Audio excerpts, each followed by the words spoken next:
Boa tarde, Diego. Boa tarde, Cris. Mas o Pablo Marçal também, ele pode estar vindo aqui só como um É, ariete do bolsonarismo, né, aplicando em cima do prefeito Ricardo Nunes para ampliar a participação da extrema-direita.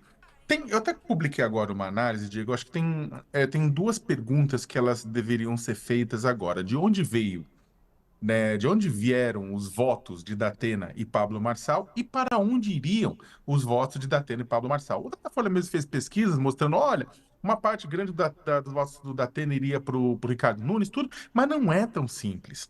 Isso aqui é óbvio, é uma fotografia. A questão é quando começar o processo eleitoral, quando chegar mais próximo do início do processo eleitoral, as dinâmicas dependem também de como se pronunciam os candidatos no dia a dia, durante uma eleição, na pré-eleição.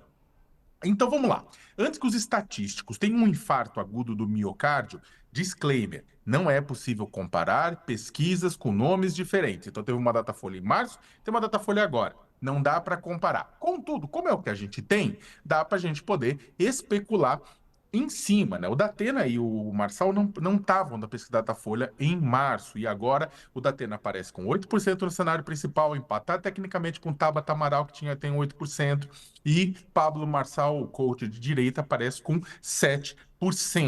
Enquanto isso, o Boulos aparecia em março com 30%, empatado tecnicamente com o Nunes com 29%. Agora o Boulos aparece com 24%, empatado tecnicamente com o Nunes com 23%. Então caiu os dois.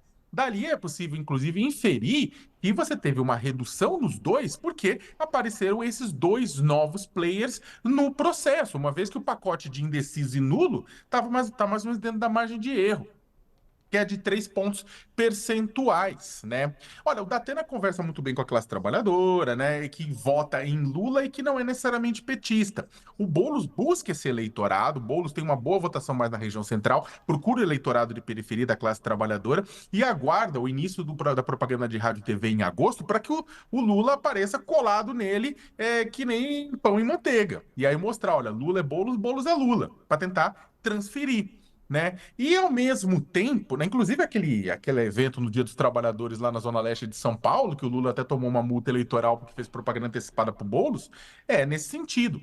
Né? Ao mesmo tempo, o Datena, ele também tem trânsito entre evangélicos, parte da direita, periferia, grupos em que o atual prefeito Ricardo Nunes vai bem.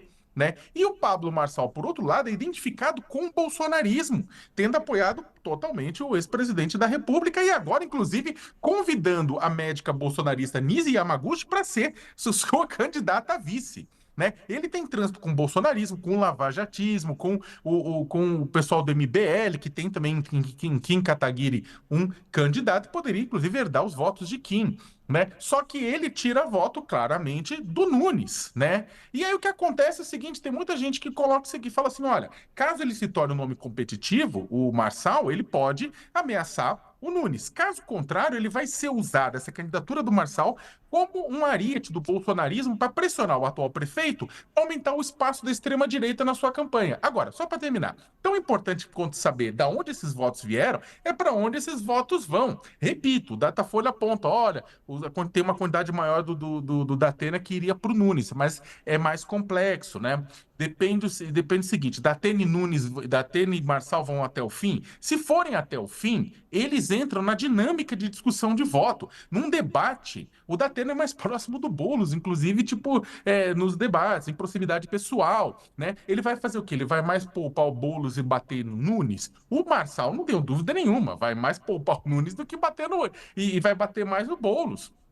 Né? Então, isso faz diferença para construir para onde vai o voto de ambos no final, no segundo turno. Tabata Amaral teve uma boa notícia, ela manteve 8% nos dois em março e agora. Repito novamente, não é uma comparação, estou só trabalhando com os dados existentes. Tem até um cenário agora que ela oscila para 9, mas é interessante que entrou dois candidatos fortes e ela não caiu. Né? E aí teve um monte de spots publicitários, de propaganda partidária do PSB nesse meio tempo, nesse meio do caminho. Para terminar, o Diego, tem um dado do Datafolha interessantíssimo, que é o quê? Não votariam em nenhum candidato do Lula, né? 45%, né? Agora.